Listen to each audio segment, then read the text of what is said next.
Sa video natin ngayon ay ikikwento ko sa inyo ang thriller movie noong 2018 na pinamagatang My Teacher, My Obsession. Nagsimula ang movie sa isang janitor na nagsasayaw habang naglilinis. Nang aalis na siya ay may narinig siyang ingay sa hallway kaya tiningnan niya kung ano ito. Sa isang classroom ay nakita niya si Kyla at humihingi ito sa kanya ng tulong kaya umalis siya para tumawag ng pulis. Habang nasa hallway ay isa pang babae ang nakasalubong niya at sinabi sa kanyang umalis na siya sa school. Balik sa kasalukuyan ay magkasama ang mag-ama na sina Chris at Riley. Isang teacher si Chris at nang makita ito ni Kyla ay naging interesado kaagad siya dito. Habang kinukuhaan niya ito ng picture ay dumating ang grupo ni Tricia para mag-request ng picture para sa kanilang yearbook.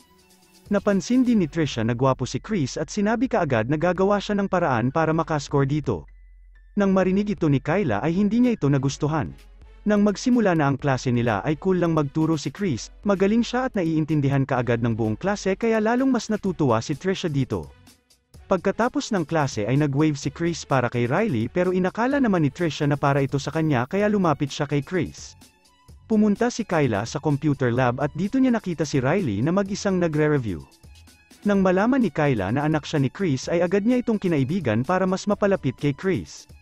Nang matapos na ang araw ay pauwi na ang mag-ama at palihim silang pinicturean ni Kyla. Pagkadating sa kanilang bahay ay kinumusta ni Chris si Riley at masaya naman itong nagkwento tungkol kay Kyla na possible niyang maging kaibigan sa school. Si Kyla naman ay nakauwi na rin at nakita niya ang kanyang ina na nag-e-exercise dahil nagpapaganda ito ng kanyang katawan para sa nalalapit nitong date. Nang gabi ring iyon ay walang magawa si Kyla kaya nag-imagine na lang siya na hinahalikan ni Chris ang kanyang katawan. Kinabukasan ay bumisita si Kyla sa bahay ni Riley para mag-hangout pero ang tinatanong lang niya kay Riley ay tungkol kay Chris. Ayon kay Riley ay niloko ng kanyang ina si Chris kaya naghiwalay ang dalawa at naglipat sila ng ibang lugar para makapagsimula ng bagong buhay. Nang mag-CR si Riley ay naglibot-libot naman si Kyla para tingnan ang buong bahay. Pumunta rin siya sa kwarto ni Chris at humiga sa kama nito. Sa kasunod na araw habang nagkaklase si Chris ay nagpapabibo sa kanya si Tricia pero hindi naman ito masyadong pinapansin ni Chris.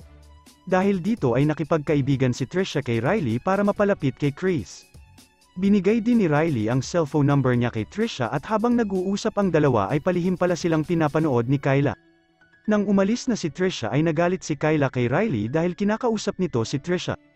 Ayon kay Kyla ay hindi ito mapapagkatiwalaan dahil ginawa na ito ni Tricia sa dati nilang teacher at baka ginagamit lang din siya nito dahil nga anak siya ni Chris at halata namang may gusto si Tricia kay Chris. Nag-usap din ang dalawa sa cellphone dahil nalaman ni Kyla na malapit na ang birthday ni Riley. Tinanong din niya ito kung marami bang babae na katulad ni Tricia ang nagpapapansin kay Chris pero sinabi naman ni Riley na may ibang babae nang dinedate ang kanyang ama. Nang marinig ito ni Kyla ay biglang may nag-doorbell kaya tiningnan muna niya ito at nagulat siyang si Chris ang dumating. Sinusundo pala nito ang kanyang ina dahil ito pala ang sinasabi ni Riley na ka-date ni Chris. Nawala kaagad sa mood si Kyla dahil ka-date pala ng kanyang ina ang kanyang crush. Dahil dito ay sinadya niyang tapunan ng tubig si Chris kaya sinuggest niya na dito na lang sila mag-date dahil palyado na ang outfit ni Chris. Pero ang totoo ay gusto niya lang makisali sa date ng dalawa para manggulo. Sa dinner date ng tatlo ay nakikinig at nakikisali lang sa usapan si Kyla pero dahil sa selos ay pumunta na rin siya sa kanyang kwarto dahil naglalandian na ang dalawa sa baba. Nang maglalaro na rin ang dalawa ng injection game ay sumigaw si Kyla sa taas para hindi ito matuloy. Sinabi niyang may nakatingin sa kanyang bintana pero nang tingnan naman ito ni Chris ay wala namang tao sa kwarto nito. Dahil sa pagkukunwari ni Kyla ay nagawa niyang maistorbo ang dalawa hanggang sa makatulog na sila. Kinabukasan ay na-amaze si Kyla sa katawan ni Chris nang makita niya itong kakatapos lang maligo. Sumabay din siya kay Chris pagpasok sa school pero dinaanan muna nila si Riley. Habang naghihintay ay sinisiraan ni Kyla ang kanyang ina kay Chris, sinabi niya dito na hindi siya inaasikaso ni Jess at wala itong pakialam sa kanya. Pagkadating din sa school ay nagalit si Kyla kay Tricia at sinabing lumayo siya kay Riley. Kumuha din ng mga derang pictures si Kyla sa kanyang kwarto at kinabukasan pagkabukas niya ng locker ay dito niya nakita ang copies ng picture niya kagabi. Nagsumbong siya kay Chris pero ang totoo ay siya talaga ang nag-set up sa sarili niya para magawang maipakita kay Chris ang kanyang mga derang pictures. Pagkatapos ng klase ay kinausap ni Jess si Kyla, ayon dito ay ayaw na niyang mangyari ang nangyari last year. Hindi sinabi kung ano ito pero nag-agree si Kyla sa sinabi ng kanyang ina. Pumunta si Kyla sa computer lab para kausapin si Riley. Umamin siya dito na nagkaroon siya dati ng relasyon sa isang teacher at dito nanggaling ang mga pictures dahil biniblackmail siya nito. Pagkatapos ng klase ay inakit ni Chris si Kyla na sumabay na sa kanya pauwi na hindi naman tinanggihan ni Kyla. Bago bumaba ay pinicturean muna ni Kyla si Chris at sinabi rin nito na mamaya ay pupunta ulit siya sa kanilang bahay para sa date nila ng kanyang ina, awkward. Pagkadating ni Chris ay nakigamit siya ng CR ni Kyla at iniwan niya ang cellphone niya sa table. Kinuha ito ni Kyla para ipakita ang mga text messages ni Trisha kay Chris at nang mabasa ito ni Jess ay nagalit siya kay Chris. Depensa naman ni Chris ay hindi niya alam kung ano ang sinasabi ni Trisha at hindi rin siya nag-message ng estudyante sa buong buhay niya. Pero dahil sa galit ni Jess ay pinaalis niya si Chris, sumunod naman si Kyla at humingi ng pasensya dahil sa naging away nila ng kanyang ina. Bigla ding sumakay si Kyla kay Chris at sinabing walang masama sa kanilang ginagawa, pero hindi nagpadala si Chris sa gustong mangyari ni Kyla. Umalis si Kyla na natutuwa pa sa mga nangyari at pagkapasok niya ng kwarto ay dito natin malalaman na siya pala ang nag-text sa cellphone ni Chris at nang panggap lang na si Trisha. Sa kasunod na umaga ay dumating ang principal at mga pulis para ipatawag si Trisha. Nang matapos din ang klase ay nagpaiwan si Kyla para magawang mahalikan si Chris sa chicks. Nagagalit din si Kyla kay Riley dahil nakikipagkaibigan ito sa ibang mga estudyante. Kinagabihan ay nagpaalam si Kyla kay Jess na pupunta siya sa birthday party ni Riley. Niregalohan niya ito ng mamahaling alak at nagpunta kaagad kay Chris pagkatapos bumati kay Riley. Hindi maganda ang mood ni Chris kaya sinimulan siyang seduce ni Kyla at nang hindi na niya kaya ay bumigay na rin siya dito. Habang nagre-ready na ang dalawa sa paglalaro ng injection game ay bigla namang pumasok si Riley at nakita ang ginagawa ng dalawa. Sumama ang loob ni Riley at umalis kaya hinanap ito ni Chris at si Kyla naman ay naiwan sa kanilang bahay.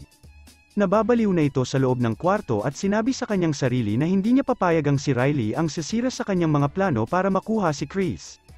Kinabukasan ay nag-text si Riley kay Jess na kailangan nilang magkita.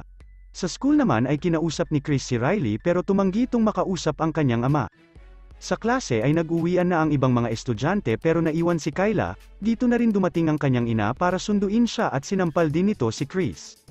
Kaya pala nakipagkita si Riley kay Jess ay para sabihin kung ano ang nakita niyang ginagawa ni na Chris at Kyla. Nang pauwi na sina Kyla ay dito na-realize ng kanyang ina na sinet up lang niya si Chris tungkol kay Trisha pero wala namang pakialam si Kyla at sinabing wag pakialaman ang kanyang buhay. Nag-usap naman sina Riley at Chris at dito naglabas ng sama ng loob at tampo si Riley. Nag-sorry naman si Chris at nag-promise kay Riley na hindi masisira ni Kyla ang relasyon nila bilang mag-ama. Kinumprante na rin ni Trisha si Kyla dahil sinet up siya nito pero sinimulan nitong saktan ang kanyang sarili hanggang baliin pa nito ang isa niyang daliri. Sumigaw si Kyla sa sakit at sakto namang nasa area lang din sina Chris kaya narinig niya ang sigaw nito.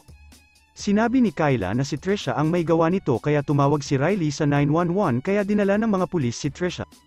Dinala naman sa hospital si Kyla at naniwala na rin si Jess tungkol sa sinasabi nito tungkol kay Trisha. Dumating din sina Riley at pinatawag na niya si Kyla. Nag-request din si Kyla na kung pwede ba ay si Riley ang pumalit sa kanya bilang photographer ng volleyball team at pumayag naman si Riley. Kinausap din ito si Chris at sinasuggest na pwede silang magkaroon ng sikretong relasyon at hindi nila ito ipapaalam sa iba. Hindi naman pumayag si Chris at syempre na-disappoint si Kyla. Tinext ni Chris si Riley na sabay na sila pauwi at maghihintay lang ito sa kanyang classroom na matapos ang pagpipicture sa volleyball team. Si Jess naman ay bumalik sa hospital pero wala dito si Kyla. Habang naglalakad si Riley sa hallway ay dumating si Kyla at sinabing isang babae lang ang pwedeng magmay-ari kay Chris at bigla siya nitong sinaksak. Pumunta si Kyla sa classroom kung saan naghihintay si Chris at pinagbantaan niya ito. Sinubukan niyang makipaglaro ng injection game kay Chris at sinabing kung mamatay man si Riley ay pwede nila itong palitan ng bago basta mabuntis lang ni Chris si Kyla. Tinulak ni Chris si Kyla pero napigilan siya nito at nawala ng malay. Dito na nagpanik si Kyla at humingi na ng tulong at ito ay ang janitor. Ang scene na ito ay ang unang part sa video natin.